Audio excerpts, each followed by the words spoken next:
Tuesday didn't necessarily start off on a good note for the Seahawks with a bombshell coming courtesy of Adam Schefter, and now they'll be without at least one of their first-round picks, most likely, for the season opener. We're going to be breaking down the disheartening news with Jaxon Smith-Njigba on our Tuesday edition of Locked On Seahawks.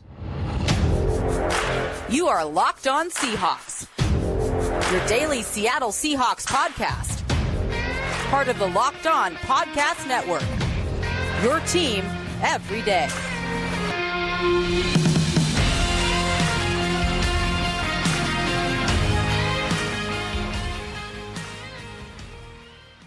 Greetings, 12. This is Corbin Smith, host of the Locked On Seahawks podcast, your daily Seahawks podcast, part of the Locked On Podcast Network, your team every day. Glad to be joined, as always, by my co-host in crime, Rob Grang. And a special thanks to all the 12s, whether you're listening in nearby Sumner, Washington, or in Des Moines, Iowa. We greatly appreciate you making Locked On Seahawks your first listen 5 days a week. Unfortunately, not a lot of good news coming out of the VMAC today. There were a few positives that we'll be diving into, but a big injury for the Seahawks that could potentially hurt their offense in the first couple weeks of the regular season. We'll be diving into that, answering your questions on a Tuesday mailbag, and we're going to shift our focus to our first Tell the Truth Tuesday following the first two preseason games for the Seahawks. Jam-packed episode coming your way, courtesy of the Game Time app. Create an account and use the code LOCKEDONNFL for $20 off your first purchase. Last-minute tickets, lowest price,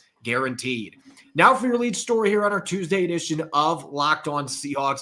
The day didn't start off very well for Seahawk fans today, with Adam Schefter of ESPN reporting that receiver Jaxon Smith-Njigba was set to undergo surgery to repair a broken wrist. The injury was suffered in Saturday's preseason win over the Cowboys. And Rob, you and I watched the play from the press box. It looked like a totally normal tackle at the goal line, but watching the replay, you can see that Smith-Njigba's left hand and wrist jammed into the turf when he was tackled at the 1 yard line, and that is where the injury happened. You could see him shaking his wrist after the play, didn't play any more snaps after that, and now there is a strong possibility that he will not be available for the season opener against the Rams. Pete Carroll today saying they are going to be optimistic. It's a 3 to 4 week timetable, but we've got 3 weeks, a little under 3 weeks until the first game. We've seen crazier recoveries, but it does feel like this is going to be a tricky one for Smith-Njigba to get back, which puts some pressure on other receivers for the Seahawks.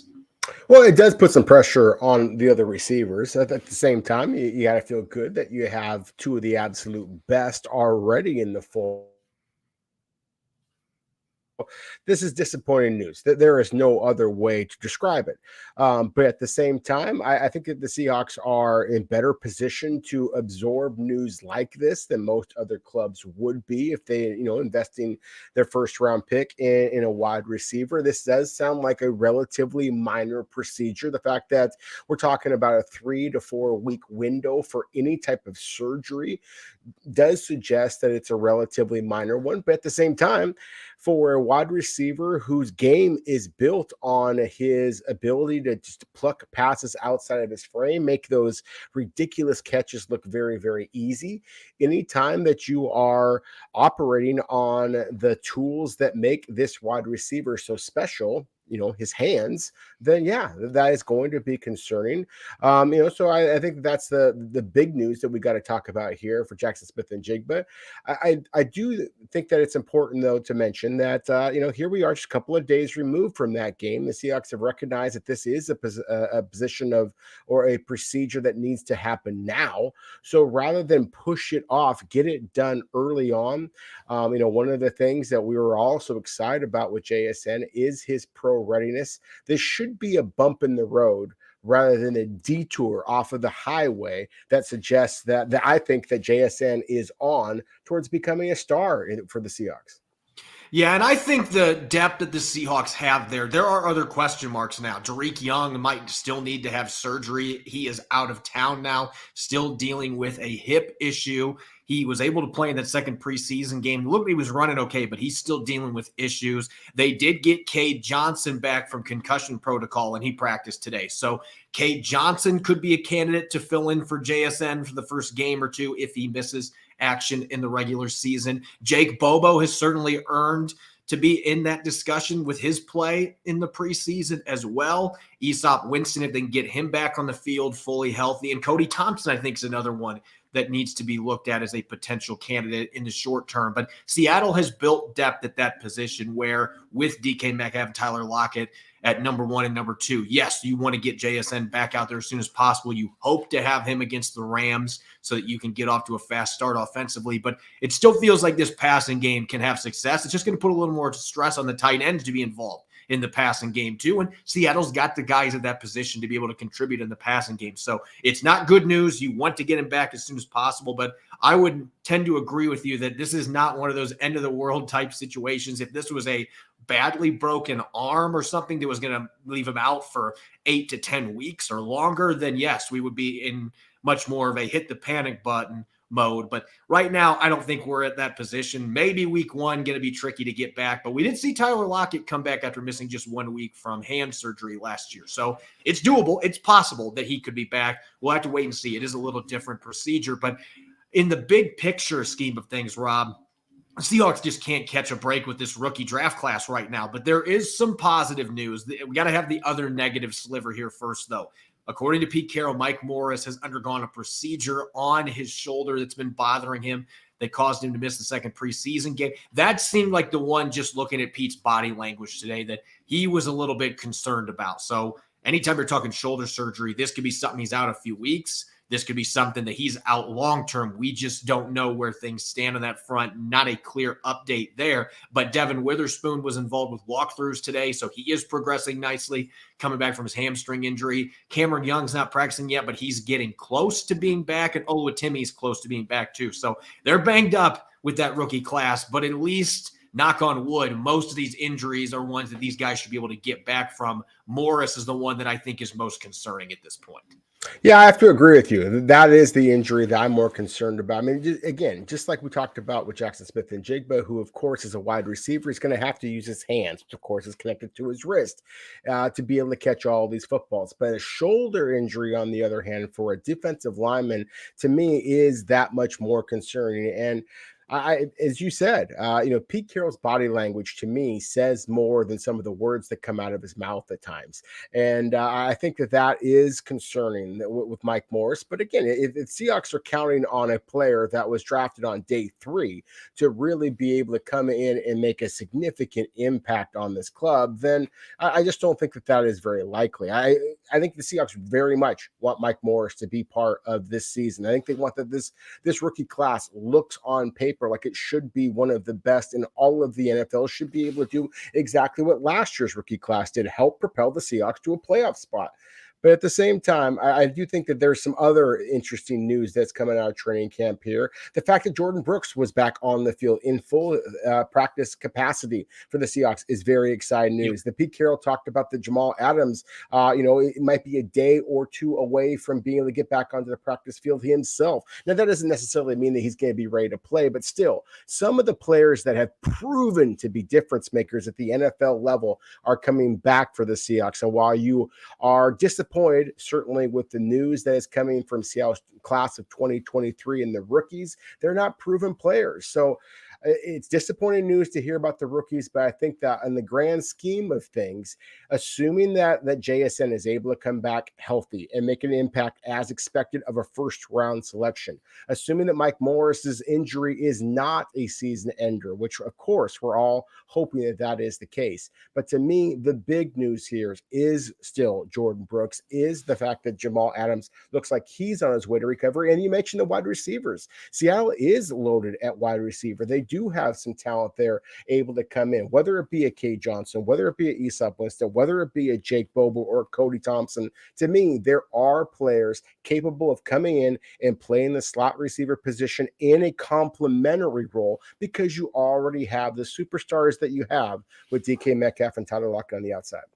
Yeah, I'm glad you mentioned the positives there with Jordan Brooks and Jamal Adams. And I got to see Jamal Adams for a few moments before practice last week running around, and he looked ready to me. He looked like he was ready to hit the field. So I would not be surprised at all if he's out there tomorrow, based on what Carroll said, at the latest Thursday. Get him into the walkthroughs like they did with Jordan Brooks. And then maybe by next week, you can start easing Jamal Adams into your individual and your team drills. And he was not willing to commit to the idea that Jamal Adams could be ready for week 1, but he did say that he thinks there's a very good chance that Jordan Brooks now is going to be ready for that season opener. So a lot of positive news, as you said, with proven players, but you still hope to get most of these rookies, especially your first rounders. You hope to get those guys back for week 1, week 2 at the latest, so that they can contribute the way that you would expect from players that you invested high draft picks in. Certainly a lot of injuries, but that's what happens this time of year in the NFL when training camps and preseason are going on. Coming up next, we're going to tackle your questions in our Tuesday mailbag segment. We got tons of awesome questions off of Twitter, X, whatever you want to call it, as well as YouTube. We'll answer those questions coming up next here on our Tuesday edition of Locked On Seahawks. That is brought your way by the Game Time app. If you've ever been on the hunt for sports or concert tickets at the last minute, such as when I was looking for Seattle Kraken playoff tickets, the process can be anxiety-provoking trying to find quality seats without breaking the bank. Buying tickets to your favorite events shouldn't be stressful, and Game Time is the fast and easy way to buy your tickets for all the sports, music, comedy, and theater near you. With killer deals on last-minute tickets and the best price guarantee, you can stop stressing over the tickets and start getting hyped for the fun you'll have. If you're wanting to see the Seahawks' final preseason game at Lambeau Field and have an itch for putting together a last-minute road trip to Titletown, using Game Time's awesome flash deals feature and a detailed stadium map,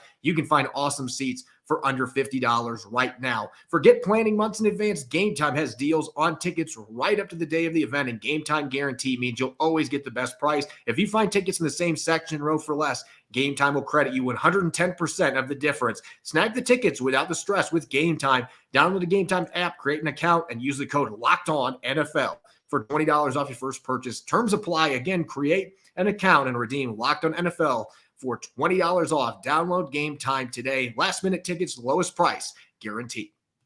You're listening to the Tuesday edition of Locked On Seahawks. I'm your host, Corbin Smith. Glad to be joined for today's show by my co-host in crime, Rob Rand. And a special thanks, as always, to all the 12s out there for making Locked On Seahawks your first listen 5 days a week. We greatly appreciate it. For our everydayers out there, we're going to start transitioning towards the upcoming preseason finale tomorrow. We'll be talking a little bit about what to watch on the offensive side of the ball when the Seahawks battle the Green Bay Packers at Lambeau Field. Make sure you're listening in. You won't want to miss it. Let's get to your questions now. Normally we do our mailbag on Monday. We had our Monday musings yesterday, and there was tons to talk about. So we're going to do a Tuesday mailbag this week, and we got tons of awesome questions that we're looking forward to answering. And the first one here coming to Rob. This one courtesy of Pete Carroll's hat, apparently. Pete Carroll's hat has a Twitter. Are Geno Smith and Drew Lock getting the ball out faster this year? They seem faster in game than they were at training camp. Is it due to a better O-line or getting more familiar with Shane Waldron's offense? Simple answer, yes.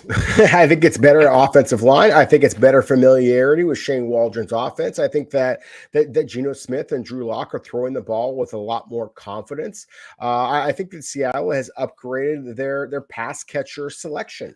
It's not just relying on DK Metcalf and Tyler Lockett, and not only the first round pick of Jaxon Smith-Njigba that we talked about just a moment ago, but the Seattle's tight ends now are more of a proven commodity. The running backs out of the backfield. Look, I was a big fan of Rashad Penny. We both were, but catching balls out of the backfield was never his strength, at least not in comparison to guys that they have recently brought in, like a Zach Charbonnet or Kenny McIntosh, for example. So I think all of those things are factors. And I also think just the level of competition that we've seen. We've seen 2 preseason games against backups. So I do think that once we get into the regular season, that you are going to see that slow down a little bit, because the level of competition is going to raise, and the Seattle is going to have to try to attack a little bit more down the field rather than just getting the ball out as quickly as they possibly can to make sure they don't get their quarterbacks injured.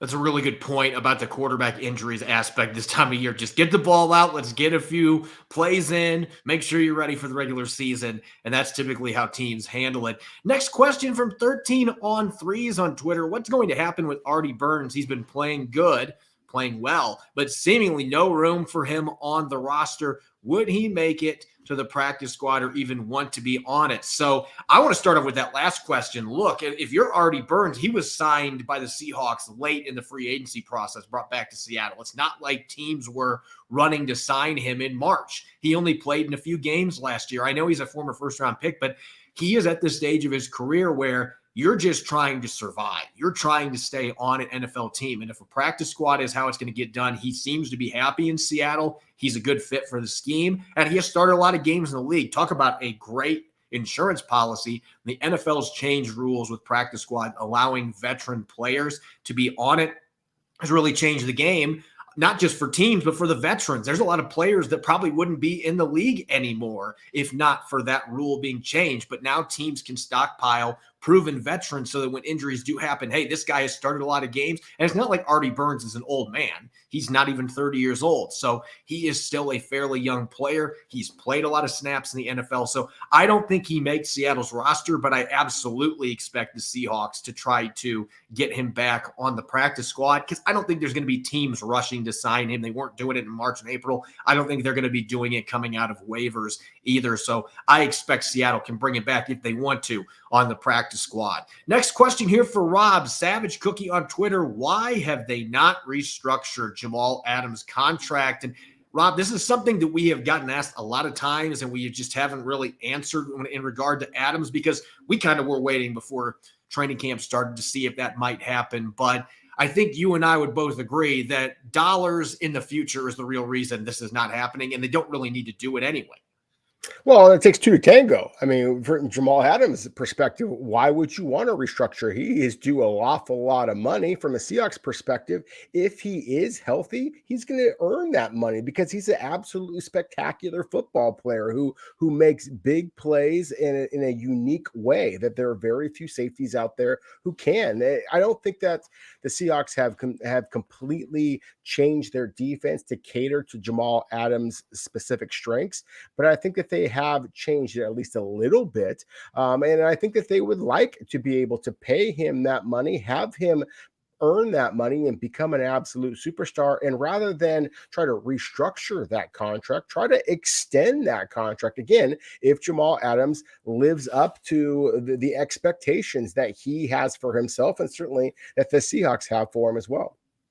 Yeah, and I think that the Seahawks have enough cap space right now. It's not like they're going out and signing a big-name free agent in mid-August. So they don't have any reason right now to create cash. They already restructured Diggs, and with him not having the lengthy injury history that Jamal Adams had, there was a lot of reasons why the Seahawks chose not to go there. Next question coming from Champion 89-1971. What would your starting defensive line look like? So it's what they've been rolling out the last 2 weeks. That would be my starting defensive line. I would have Uchenna Nwosu and Boye Mafe as my outside linebackers, Jaron Reed at nose tackle, and then I would have Mario Edwards and Draymond Jones as the three techs, your defensive ends. The only caveat that I would give to that is that Mario Edwards, I would have a kind of low or kind of a short leash with him because I think Miles Adams is playing like a guy that wants to be a starter at this point. So, and I like his fit as a three-tech defensive end, but right now Mario Edwards would be in the lineup with Jaron Reed as well as Draymond Jones, and then Boye Mafe and Uchenna Nwosu as the outside rushers. I think Seattle's got it right for the most part there with where the defensive line is currently heading into week one. Next question for Robin. I know you were excited about trying to answer this one. We were preparing for the show. Chase Rydell on Twitter. Who is your NFL comp for Jake Bobo? What makes him effective despite being a snail? Well, the first thing I would suggest is that anybody who's ever really timed themselves in a 40-yard dash, a 4.9 is faster than, 97% of the human population. If you put a 40-yard dash, if you put Jake Bobo out there and he's going up against let's say a corner who runs a 4.4, if they run 40 yards, you're talking about 2-3 feet of separation. It's not that he is a snail. I think that's kind of a comical way of putting it. I will say this: I've literally have a guy right over my shoulder, right about there, Steve Largent, who didn't run the fastest of 40-yard dash times. And let's just calm ourselves here for a moment. I am by no means going to be comparing Jake Bobo to come on, Rob. We were greatest. hoping you were going to pull that comparison. But that's the savviness of the route runner that I think that makes Jake Bobo a special player. I was kind of going back in this little mental Rolodex over here that I call a brain, and trying to think of the wide receivers who have been effective in the NFL that have run very slowly in workouts. And of course, Steve Largent, I mean, he's kind of infamous for running in the 4.7s. Anquan Bolden is another player who doesn't have a physical skill set similar to Bobo. Bobo at 6'4", 210 pounds is more of a savvy route runner. Anquan Bolden was a bully. I mean, he was a big physical guy that he could be effective despite his lack of straight line speed. DeAndre Hopkins is another one who's in the NFL right now, a similar type of a guy. To me, with Jake Bobo, what he does is he plays slow at times to kind of lull defensive backs into sleep, and then he is able to kind of show some burst when he needs to. And to me, that's the savviness that makes Jake Bobo so effective. It's one of the reasons why he's going to wind up making this roster. He's got what we like to call selective speed. That's what Jake Bobo has, and he uses it very well. Next question from Ryan T, 34, 22, 31 on YouTube. Does the number of standout undrafted players in the preseason say more about the players or the Seahawks roster? I think this is a fantastic question because we are looking at a team that's got, maybe more so than other years, they have got a number of undrafted free agents that have a legitimate opportunity to make this football team. So I like how the question frames it. Does that scream more to the talent of the players, or is it that the Seahawks have kind of a top-heavy roster and there's just more spots available for these guys to make this team? And I would have to say it's a little bit of a combination of both, because Seattle only had, I believe, 52 players on the roster going into the draft. They had tons of spots available on their 90-man going into that process. So there was going to be more opportunities for undrafted players. At the same time, you compare this group to the last 2 or 3 years of undrafted rookies. They have not had this kind of depth. Remember when we had Thor Nystrom on our show and he called this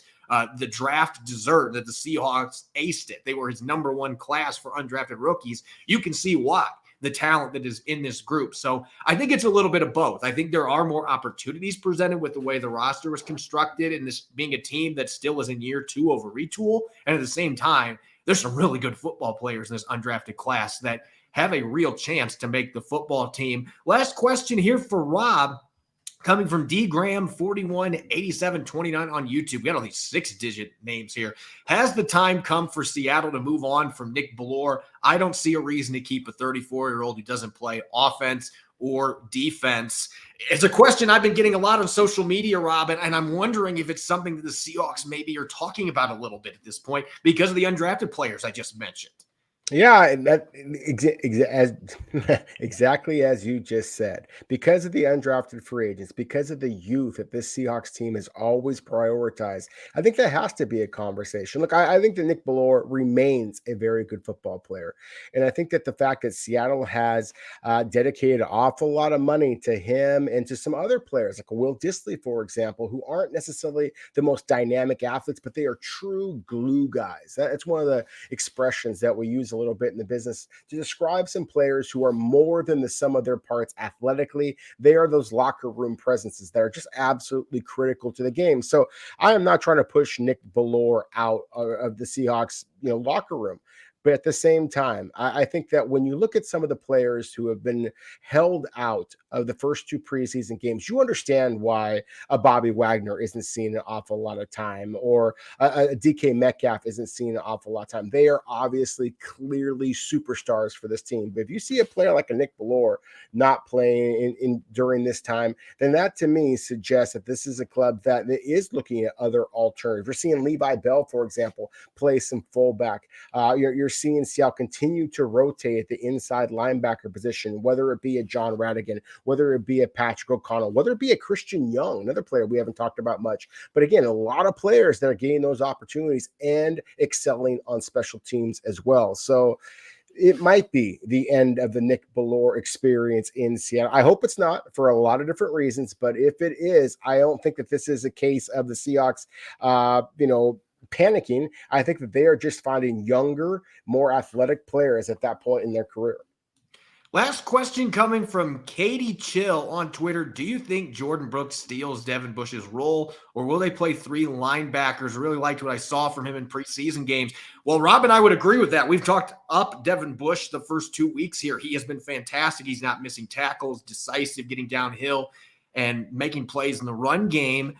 The issue here is I would lean more towards they're going to be playing more one linebacker sets than having three of them on the field together. So I'm not sure how this is going to play out. And I expect Bobby Wagner is going to be the one that's getting the bulk of those reps. And when they have two on the field, if Jordan Brooks is healthy, Jordan Brooks is going to be the one. And it's unfortunate because I think Devin Bush is showing right now these first two preseason games and what he's done in practice. He very much looks comfortable playing in the Pacific Northwest. He looks like the guy he was his rookie year, the way that he's flying around making plays. And so it's a good problem to have, but I don't know that you're going to be able to get those guys. You're not going to have an easy way to get all three of them on the field. I don't see the Seahawks busting out a 3-3 stack defense right now. Maybe they'll have a few sub packages they do that, but it's certainly going to be difficult to get all these guys in the field. And I think special teams is where a guy like Devin Bush is going to have to carve out a role. If Jordan Brooks isn't quite ready for week one, then he can get a start with Bobby Wagner, but it's a good problem to have. I just don't know necessarily that all those guys are going to get the snaps that they necessarily are desiring on defense, with them wanting to play three safeties too.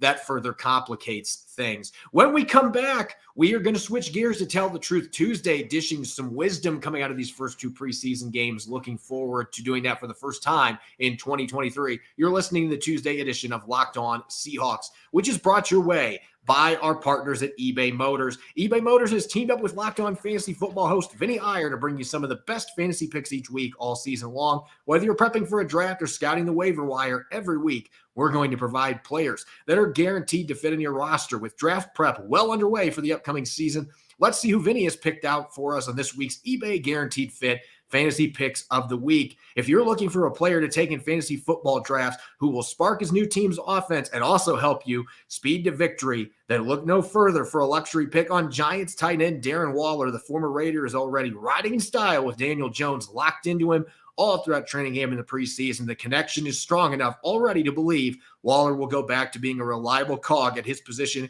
grabbing at the top few tight end slots when the first few tight ends are off the board. With eBay Guaranteed Fit and over 122 million parts and accessories for your vehicle right at your fingertips, you can make sure your ride stays running smoothly. Air filters, brakes, batteries, taillights, alternators, shocks, struts, you name it, eBay Motors has it, and they'll make sure it's the right fit for your car, because eBay Guaranteed Fit helps you understand exactly what part you need for your vehicle the first time. So go for it, switch gears, crank the AC, and say goodbye to sweating it out if your ride needs a little fixing up, because now you know you'll always be set up for success from the get-go. With eBay Guaranteed Fit, everything your vehicle is calling for is just a click away. For the parts and accessories that fit your vehicle, just look for the green check. Get the right parts, the right fit, and the right prices at ebaymotors.com. Let's ride. eBay Guaranteed Fit, only available to U.S. customers. Eligible items only. Exclusions apply. You're listening to the Tuesday edition of Locked On Seahawks. I'm your host, Corbin Smith. Glad to be joined, as always, by my co-host in crime, Rob Grang. And a special thanks to all the 12s that are tuning in for making Locked On Seahawks your first listen 5 days a week. We greatly appreciate it. For our everydayers, we're going to shift our focus to the final preseason game, what to watch on offense, and our weekly bubble watch, which players are on the right side of the bubble and which players maybe are not on the right side of the bubble. We'll continue that analysis, roster breakdown coming up on tomorrow's show. You won't want to miss it. Let's get to our first Tell the Truth Tuesday of the new season, Rob. Going to be dishing out some words of wisdom or some nuggets coming out of these first two preseason games heading into the preseason finale. And, sir, I will give you the mic first. What is the first set of wisdom that you are going to share for our audience today? Well, I don't know that I would call it words of wisdom, at least in my perspective. But to me, one of the things that I have noticed, and just trying to evaluate training camps and rosters for all 32 NFL teams, is that there are an awful lot of clubs, I think, who would be envious of Seattle's running back core. I mean, obviously, you have a star, in Ken Walker III that we have not seen during the preseason, but we've seen the flashes from Zach Charbonnet. Everybody who is, evaluating players at this point certainly knows Kenny McIntosh and the impact that he's had on the two-time defending national champion Georgia Bulldogs. And of course, DJ Dallas is a heck of a back as well. He's already proven that his transition from wide receiver to running back to kick returner, punt returner for the Seahawks. And then, I'm excited about some of the quote unquote other backs on Seattle's roster as well. As I was watching the all 22 tape of the Seahawks versus the Dallas Cowboys, for example, and we saw Seattle wide receiver John Hall be able to get in and block the punt that wound up giving the Seattle a safety. The player that he beat, Rico Dowdle, is a good running back, but at the same time doesn't have, clearly made a mistake on special teams that was critical in that game. To me, that is one of the elements that I'm talking about here. It's not just the ability to be a runner. It's not just the ability to be a receiver. The way that we saw Sherrod Thompson, for example, really do well a week ago against the Dallas Cowboys. It's the fact that Seattle has a bunch of backs that are able to kind of play multiple roles. So again, that to me is one of the takeaways here, is that Seattle's depth at the running back position is as good as any as I've seen in all of the NFL. I'm going to go in opposite direction with my first words of wisdom here with a position group that I am concerned about the depth at, and that would be tackle. And I think offensive tackle should be a prioritized position scanning the waiver wire. I know that a lot of our listeners are thinking defensive line, defensive tackle. I get it, especially if Mike Morris is going to be out for a significant period of time. That is a position the Seahawks are going to be looking for reinforcements on the waiver wire, but I think they need to be looking for an upgrade to back up Charles Cross as well as Abraham Lucas. I have not been impressed with what Stone Forsythe has done in these first two preseason games. I thought he was a little better overall against the Dallas Cowboys, but the plays that didn't go well were an absolute disaster. When he gets beat, he gets whipped bad, Rob. And I'm just really concerned about where he's at from a developmental progress in year 3. I thought we would see a much improved player like we saw last year. I thought he was better in year 2 compared to his rookie season. He had a decent spot start for Abraham Lucas, but I have concerns there. Jalen McKenzie did not play near as well as he did in the first game against the Minnesota Vikings. Jake Curhan, I like Jake Curhan as a swing guy that can also play guard, but he's got athletic limitations that show up fairly often playing the tackle position. So I just look at that spot. I love the two starters, and as long as they stay healthy, I think you're in really good shape. But if one of those guys gets banged up and misses multiple games, I think you've got to be looking and seeing, is there somebody that can at least push one of these players, if not be an instant upgrade and improve their depth at that position? What's next on your words of wisdom, Mr. Ray? Well, I think that the point that you just made about Seattle's lack of depth at the offensive tackle position, that's kind of where I'll go here for a moment, is that, it is concerning because the fact, and we talked about this yesterday, the Dallas Cowboys didn't start very many of their guys on the offensive or defensive line. And the fact that Seattle struggled as much as they did, and, Seattle put up some points, but at the same time, they struggled to sustain drives. With Seattle's starting offensive line, Charles Cross got beat for a sack. There were times on the right side of the ball that they struggled. There was a double team block between Damian Lewis and Evan Brown that Osa Odigizua, just absolutely just ate that up. And, I tried to make the point before that the Cowboys made the selection of the big nose guard Mozzie Smith, for a reason. They wanted to get stiffer at the point of attack, especially considering the fact that they're going to try and play against the Philadelphia Eagles that just ran on everybody a year ago. To me, that is the most concerning thing here, is that the Seahawks beat the Cowboys, obviously. Congratulations. But it was a preseason game in which Dallas didn't even start their guys. And so if you are not preparing for guys like a DeMarcus Lawrence, a Micah Parsons, a Tyron Smith, a Tyler Biotish at the center position, then I really think if Dallas had played their starting linemen, I think Seattle gets thumped in that game. And I think there's a significant, a significant level before Seattle is going to be able to compete with a team like the Dallas Cowboys. So I'm fascinated to kind of see if Seattle is able to improve as they go forward, because of course they are going to be playing Dallas in the regular season. And I think that both of them, both the Seahawks and the Cowboys, are postseason candidates as well, strong postseason candidates. So to me, it just kind of reinforced my thoughts before that Seattle has a ways to go at the line of scrimmage. Now you can still beat clubs, even if you're lacking at the line of scrimmage. You know, Seattle's talent, the wide receiver, the quarterback, the running back positions, tight end positions, again, skill positions matter.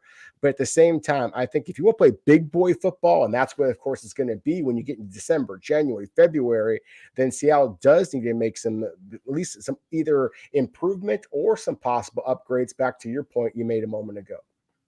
On the defensive side of the ball, I'm going to be real quick to the point. I think Devin Witherspoon has got to start at left cornerback versus the Rams upon return. And this is a little bit of a detour from where I was at even a week ago. But Rob, going back and watching that all 22 film, and I don't want to put too much stock in a preseason game. In fact, I don't.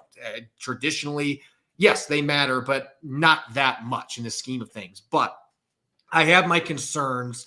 What are things going to look like if Mike Jackson or Trey Brown is your full-time starter at left cornerback when you have a player of Devin Witherspoon's talent on your roster? I understand the value he brings to the slot position. We have both argued that he could be a great defensive weapon playing that spot. But I think getting him back, he was in walkthroughs today. I think by next week, as long as there's not any setbacks, he's going to be back full practice. You get him back on the field, and Pete Carroll's name dropping a few times. Well, we can't name a corner. We want to get him back on the field. There's a reason they want to get him back on the field. You saw it on Saturday. Mike Jackson is a solid corner in the NFL, but he has some athletic limitations. Devin Witherspoon is not going to have that problem playing on the outside. He's played against elite competition at the college level. He has shown off the ability to handle speedy receivers. That's why they were playing him in the slot, because he has that quickness. So I just think that he has got to be the guy. And I know that some listeners are going to say, but he hasn't earned that. Well, he's a top 5 pick, and he's got a lot of talent. I think Pete Carroll knows that. So I think that was the most revealing thing to me on defense is you need number 21 back so you can get him starting opposite of Riq Woolen in week 1. No, I agree with you. I mean, you obviously made the selection number 5 overall, believing that he was going to be a superstar. And so, you know, he should start as a rookie. I would caution people that are panicking about the way that Mike Jackson struggled. Oh my goodness, gave up a couple of catches, did some beautifully thrown balls in a preseason game. Mike Jackson's going to be solid. He's going to be fine. You know, and again, I think Devin Witherspoon, I think Trey Brown, I think Seattle's cornerback depth is good. I'm going to switch over real quick to my final point here, because I think it's an important one. There was so much news that came from the Seahawks training camp today, with the injuries and things like that. And I think the one that people are going to sleep on is Seattle's signing of the most dynamic return man in FCS history, Malik Flowers from Montana today. Now, we talked about the injury to Jaxon Smith-Njigba. And Corbin, when you and I were there watching the preseason game against the Dallas Cowboys side by side, I kind of wanted to make you a bet that Jaxon Smith-Njigba was not going to return any of the kicks or punts that were sent his way. And I was encouraged by some of the bolder attempts by some of Seattle's other receivers and running backs and cornerbacks vying for that spot. Malik Flowers has the aggression that you're looking for. 7 different returned kickoffs for touchdowns over his career at Montana. This is a guy who is not as polished as a wide receiver. He did not play a lot of wide receiver at Montana until his senior season. But when it comes to the return game, this is where this man excels. As we just talked about a moment ago, I don't think that Seattle has the big boys, the line of scrimmage, really to compete and play that style of game. I do think that they have some of the dynamic athletes, however, that match up pretty well in the 2023 version of the NFL. And that continues to be the case on the special teams as well. So I think that Malik Flowers is a little bit of a signing because of the injury to Jaxon Smith-Njigba. I think it's also a wake-up call for a guy like a DJ Dallas or Aesop Winston or Trey Brown or any of the other players who have been getting some return snaps. I think that, again, Malik Flowers has that type of explosiveness that could perhaps give the Seattle's kick return game at least, and perhaps even punt return game as well, a significant jolt. And I think, frankly, the Seahawks needed it.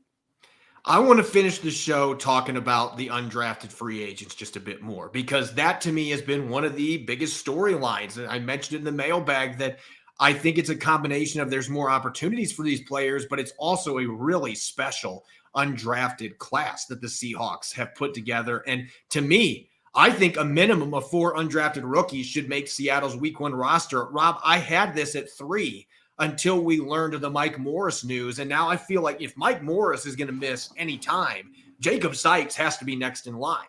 And so you've got Jacob Sykes on the offensive side of the ball on the long snapper.